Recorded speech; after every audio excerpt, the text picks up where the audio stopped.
BBC News with Neil Nunes.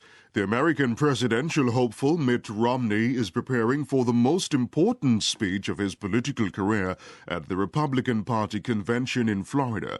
Mr. Romney will say that the hope and change promised by President Obama has turned to disappointment and division. He's expected to stress the need to create jobs to revive the U.S. economy.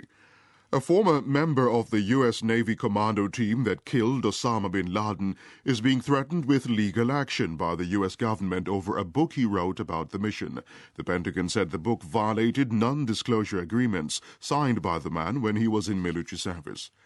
A 5-year inquiry into the CIA's interrogation of suspected militants following the 9/11 attacks on New York and Washington has closed without criminal charges. The U.S. Attorney General said there was insufficient evidence to sustain a conviction in the last 2 cases under investigation.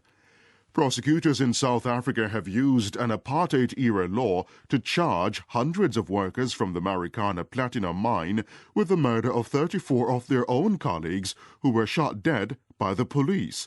The former leader of the governing ANC's youth wing, Julius Malema, called the decision madness.